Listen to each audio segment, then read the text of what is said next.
Okay, this is dinner 5. I'm going to make stuffed steak burgers. So I'm using ingredients that I have on hand. So what I'm going to do is I'm going to take my hamburger patties and press them out real thin.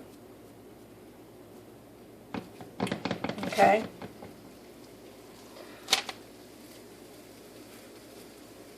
I've already done my prep. 5 minutes to get everything out. And I chopped up some fresh mushrooms, garlic, and onions. Okay, so once I make it really thin, you need to make it thin so that this meat will get done in time. And then I'm just going to put a little bit of the garlic in the middle for flavoring. And a little bit of the onions. You can throw some in the pan if you want to while it's cooking. And my mushrooms. Some people would probably think about putting maybe French fried onions in there or on the top, or even some cream of mushroom soup. I thought about that. I don't have cream of mushroom soup.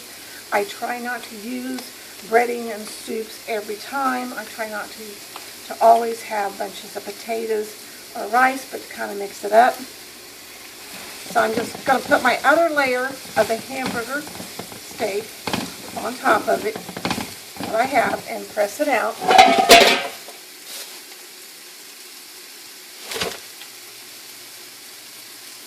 So that you have your top layer, and that way everything is inside.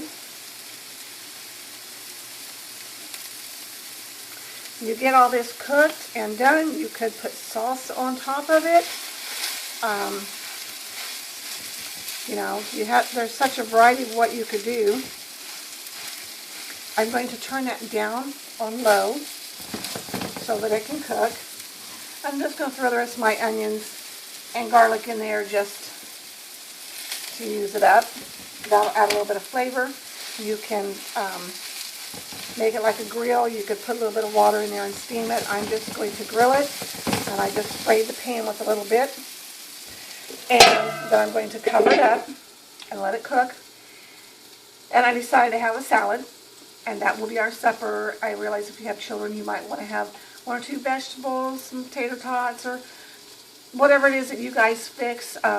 Just try to lean towards the healthier side.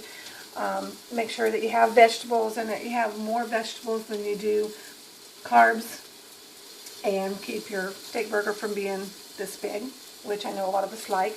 And you could actually sprinkle, I'm going to put a little bit of seasoned salt and pepper on top of it.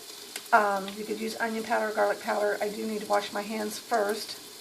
And then the secret sauce.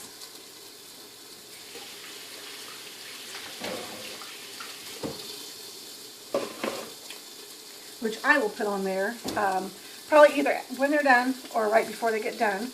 But I'm going to use some 1883 sauce. I've never used this before. I've been wanting to try it. I'm trying to think of what I should use it in. A meatloaf, burgers, it says you can use for chicken or steaks. But I'm going to put it on top of my burger when it's done and just let it simmer for just a minute or two to get a little bit of the flavors instead of pouring it on there cold. And then again, like I said, we'll have the big salad, and that's my supper. 30 minutes, and it's done. And it all just depends on how much burger you use, how big you make them, and what vegetables you have. But you should be able to do it at the inexpensive cost as well as my other meals.